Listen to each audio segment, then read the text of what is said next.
Meu nome é Arônio, eu sou residente do primeiro ano de cardiologia.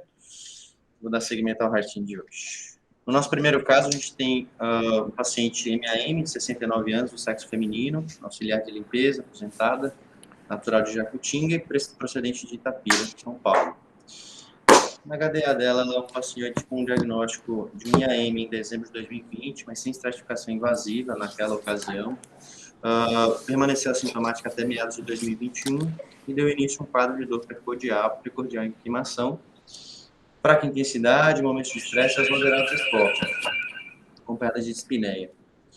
Sem dispneia paroxística noturna, ortopneia, outros sinais congestivos, de congestão, e trouxe consigo uma cineia de coronariografia realizada em junho de 2021. Essa paciente tinha de antecedentes, essa doença arterial coronária anacrônica, com esse antecedente de infarto, diabéticas tipo 2, não insulino dependente, hipertensa, dislipidêmica e ex-tabagista, tendo parado aí em 2010 uma carga tabágica aproximada de 20 maços ano. Veio em uso de AS, carvedilol, atorvastatina, enalapril, espironolactona, mononitrato de isosorbida, metformina e gliclazida, como antidiabéticos orais. Durante a consulta, essa paciente foi vista no dia 20 de janeiro, agora, de 2022, apresentava uma angina CCS2, melhora aí após 3 minutos de repouso, e uma dispneia classificacional 2, mas sem dispneia paroxística noturna, ortopneia, síncope ou outros sintomas, palpitações. Ao exame físico, uma PA discretamente elevada, 150 por 80, uma frequência de 62, um peso de 67, com um IMC para ela em torno quase de 29, um sobrepeso, quase pendendo para a obesidade, e o restante do exame físico sem nenhuma alteração digna de nota. Laboratorialmente, o paciente assim, de mais relevante que tinha uma função renal inalterada, uma glicemia dentro do alvo, um LDL fora do alvo, 104, sem anemia, sem outras alterações de laboratório.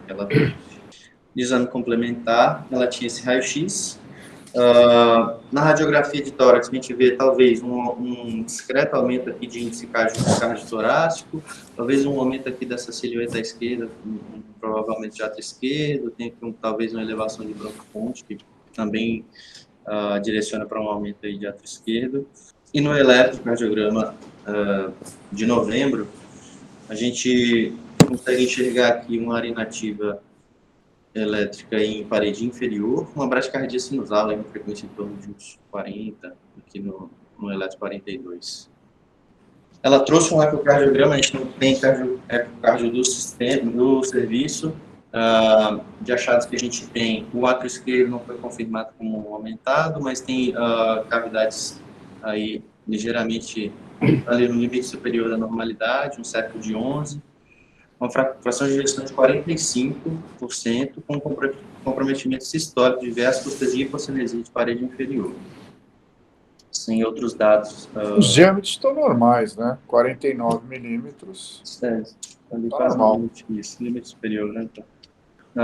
Bom, para o cateterismo, eu gostaria de chamar o Dr. Carlos Campos para comentar aqui para a gente. Vou começar a comentar o cateterismo aqui para vocês.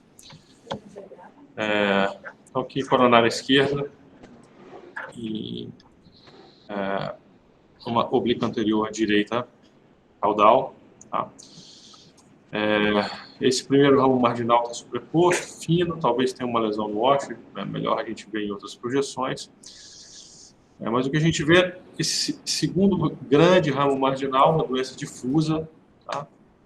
Lesões graves, tá? Então pega todo o segmento proximal e médio desse grande ramo marginal esquerdo. Tá?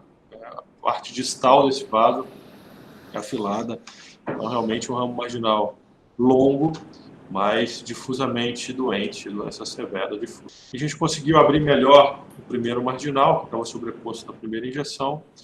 A gente vê que o primeiro marginal também com doença grave, essa mais localizada no terço proximal. Tá?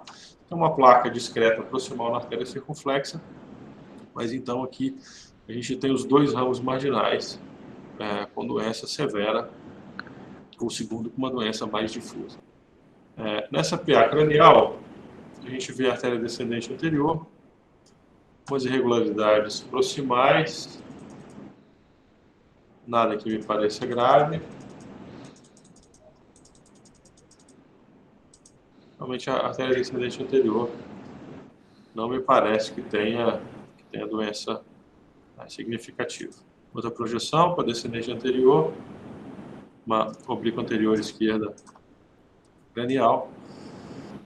Realmente a artéria descendente anterior sem nada significativo. Aqui na Spider, a gente vê os ossos da descendente anterior da artéria circunflexa, sem doença significativa. Tá?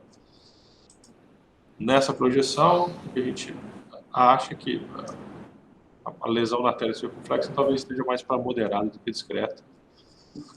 Mas o que é mais significativo na artéria circunflexa é a doença dos dois marginais. Artéria coronária direita no oblíquo anterior esquerda. Uma lesão grave proximal. Realmente uma lesão suboclusiva proximal. E doença mais moderada no terço médio, no terço distal. Pelo menos nessa projeção. É o que parece. Então, aqui a lesão grave, proximal.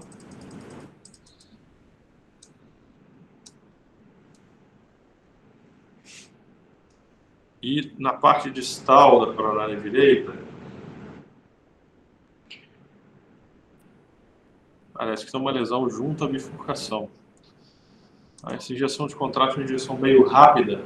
O problema que eu estou achando nessa injeção, Dr. Lu, fizeram uma injeção muito curta. Sim. E já tiram o catéter. Sim. Então, na hora que enche a parte distal, não dá para ver.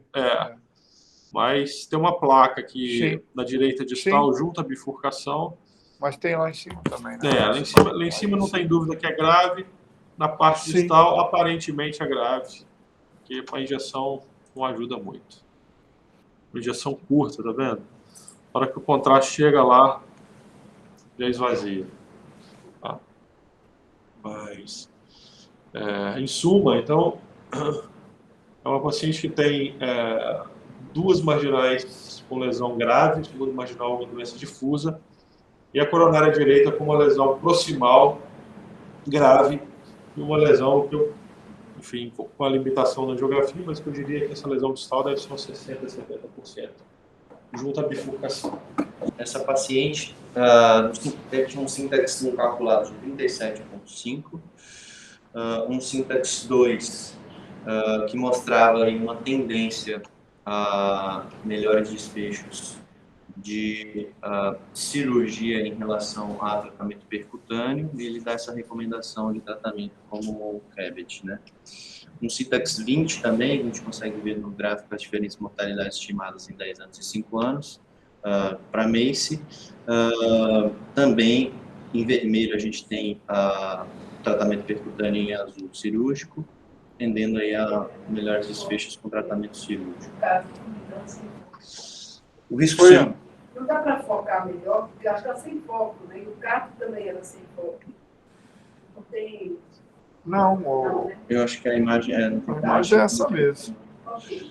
Para risco cirúrgico da paciente calculada, a gente tem um Euroscore de 1,22% e um STS com uma mortalidade de 0,969%, risco baixo.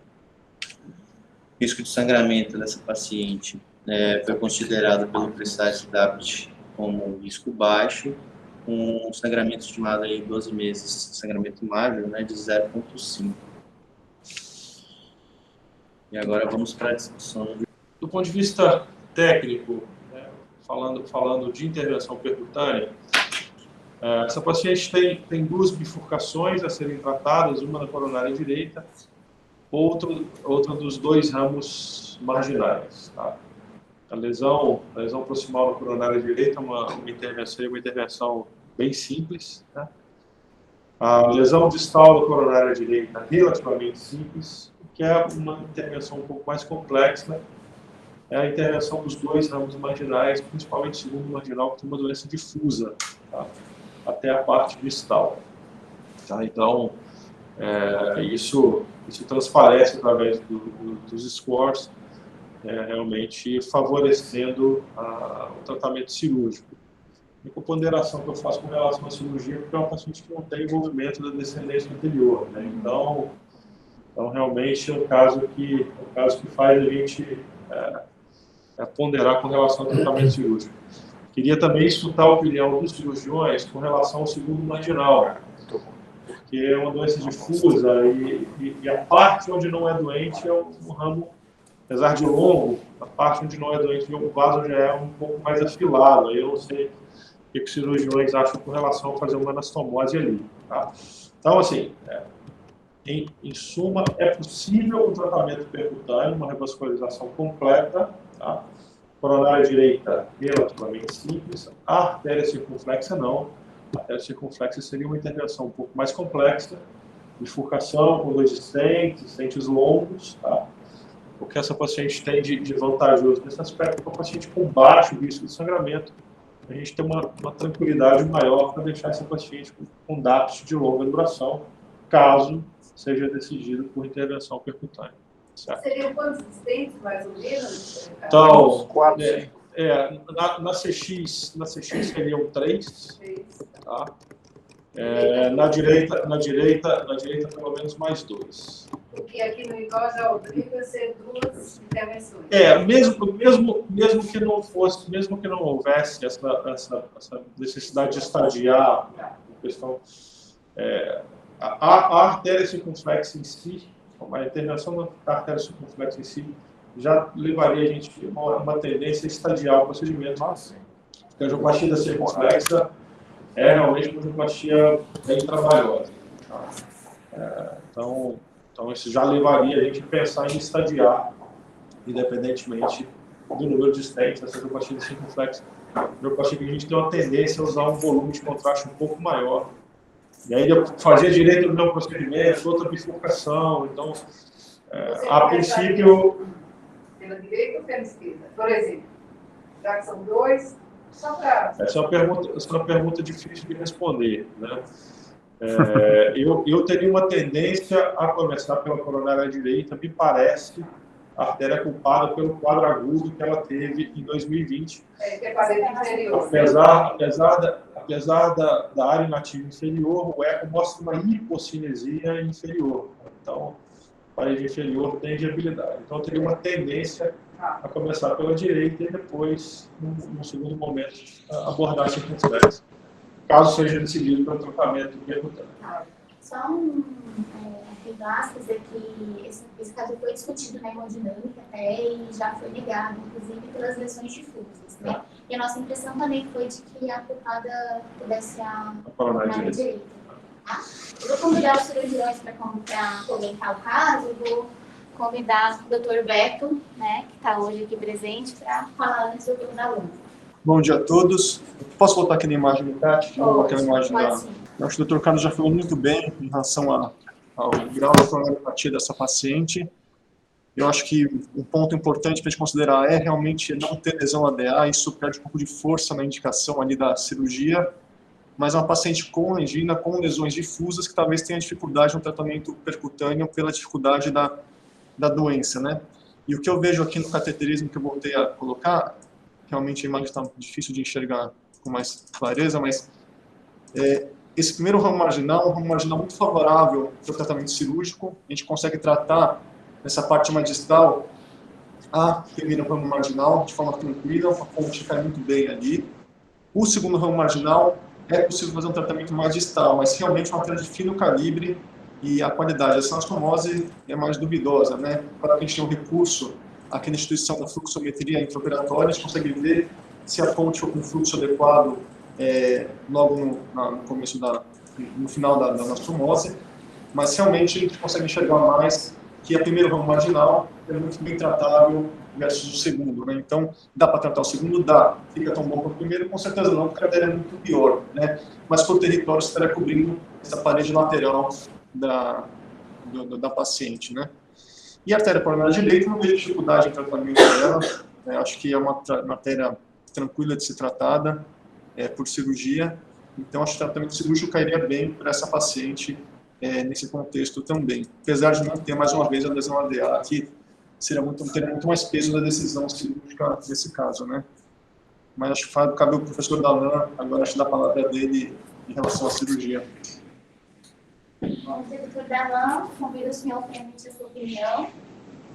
Então, é um caso já muito bem apresentado, é uma senhora próxima aos 30 anos, mas os sintomas não são tão desprezíveis. Ela 3 vezes vem tendo um cansaço progressivo, dor no peito, e o resto é uma senhora diabética, com uma glicada de 7, próxima ao sobrepeso, próxima à obesidade, mas rígida do resto, carótida e apenas uma hipertensão de base e um tabagismo já acessado. Eu acho que, do ponto de vista anatômico, o Carlos muito bem mostrou, o que chama atenção nesse caso é não ter uma lesão significativa na DA. Isso o doutor Luiz Roberto Beto também já exaltou. E é um pouco frustrante para o cirurgião não ter lesão na DA. Mas, em compensação, as demais artérias têm lesões muito importantes, especialmente os ramos da circunflexa. Primeiro marginal, um ramo muito importante, e com lesão suboclusiva no início, um leito distal razoável, para receber um enxerto arterial, talvez a própria mamária esquerda. A segunda marginal, ou praticamente uma ventricular posterior esquerda, é uma artéria pior, mais afilada, uma lesão difusa, mas é bem tratável, como já foi ressaltado. E a direita é tratável. Então, na verdade, são 3 artérias chaves na doente, apesar de não ter lesão na DA, e eu indicaria cirúrgico a mamária para essa primeira marginal e, eventualmente, 2 outras artérias para a safena, ou, eventualmente, uma radial para a segunda marginal, uma safena para a coronária direita. Eu acho que é um caso que se enquadra dentro da cirurgia. Na verdade, aqui fica como opinião mesmo, porque, veja só, o foco dessa paciente é a gente tratar o sintoma dela. Fundamentalmente é isso. Porque, como ela não tem lesão DA e na descendente anterior, a probabilidade de você acrescentar sobrevida, maior tempo de vida para ela revascularizando direita e circunflexa, é questionável. Pode ser que tenha benefício a longo prazo, mas provavelmente não. Então, é tratamento de angina. Se eu tivesse que optar e conversar com a paciente, porque você vai ter que colocar essas 2 opções para ela, que são factíveis. Na minha visão, o segundo ramo da marginal vai ser mal tratado em qualquer situação, porque é muito difusa a lesão. Eu acho que não vai ficar bom.